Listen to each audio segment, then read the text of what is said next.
Келесі бірнеше минуттың ішінде адамзат денсаулығына аса ірі қауіп тудыратын жаһандық деңгейдегі кесел туралы деректермен таныс боласыздар. Бұл темекі шегу. Алла Тағала Бақара сүресінің 195 аятында өздеріңді өз қолдарыңмен қауіп-қатерге салмаңдар десе, Ниса сүресінің 29 аятында өз-өздеріңді бір-біріңді өлтірмеңдер деп ескерткен. Әлемде 1 миллиардтан астам адам темекі шегеді. Жыл сайын 5,5 триллион шылым дайындалып шығарылады. Күніне шамамен 15 миллион, ал минутына 10 миллиондай темекі сатылады. Темекі шегетіндердің жартысына жуығы шылымның себебінен өлуде. Орта есеппен алғанда әрбір 6 секунд сайын бір адам, ал бір жылда 6 миллион адам өмірімен қош айтысуда.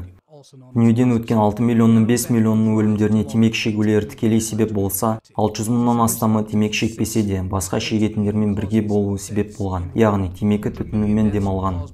2030 жылы темекі себебінен өлім көрсеткіші 8 миллионнан асуы мүмкін. Әлемдегі 8 өлімнің 6-уына темекі тарту себеп. 20 ғасырда 100 миллион өлімге шылым себеп болған. Бұл көрсеткіштер 21 ғасырда 1 миллиардқа жетеді деп күтілуде. Күн сайын 80 мың мен 100 мың арасында жасөспірімдер алғашқы рет темекілерін шегіп көруде. Темекі шекпесе де темекі түтінінен демалу адамның жүрек қан тамырлары мен тыныс жолдарының ауруларын және өкпе қатерлі ісігін тудырады. Сондай-ақ жүкті әйелдің баласының өлі туылуына немесе шала туылуына себеп болады. Әлем бойынша балалар өлімінің жартысына жуығы табак түтінін жұтудан болған. Жыл сайын пассивті шылым шегу себепті 600 мың темекі шекпейтін адамдар уақыты келмей дүниеден өтуде. Табак түтінінің құрамындағы химиялық элементтер адам денсаулығына өте зиян. Тіпті табак түтінімен аз ғана демалудың өзі де зиян. Темекі шегетіндердің жартысына жуығы темекі себебінен болатын аурулардан өлуде. Табак түтінінде 4 мыңнан астам химикаттар бар, соның 250-і зиян болса, 50-ден астамның құрамында зиянды сутек, көміртегі тотығы, аммиак болғандықтан қатерлі ісікке апарады. Кемінде 69-ы қатерлі ісікке себеп.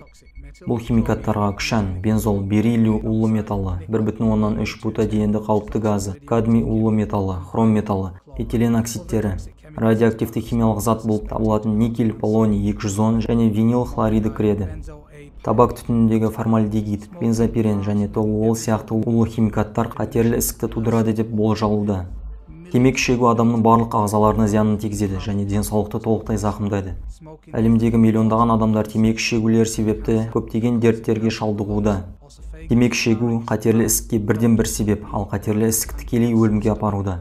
Темекі шегу өкпе, өңеш, ауыз, тамақ, бүйрек, қуық, ұйқы безі, асқазан, жатыр мойны және өткір миелоид аққаны қатерлі ісіктеріне апарады. Темекі шегу сондай-ақ жүрек аурулары, инсульт, қолқа аневризма, шар тәріздес ісік, кеуде күре тамыры, көбіне бронх қабынуы немесе өкпе эмфиземасы, тыныс демікпесі деп аталатын өкпенің обструктивті ауруы, мықын сынуы және көздің катаракт ауруларын тудырады. Темекі шегетіндердің өкпе қабынуы мен тыныс жолдары індеттеріне шалдығу ықтималдығы өте жоғары. Ал енді пікірлеп көріңіз, темекі шегу халал ма, әлде харам ба?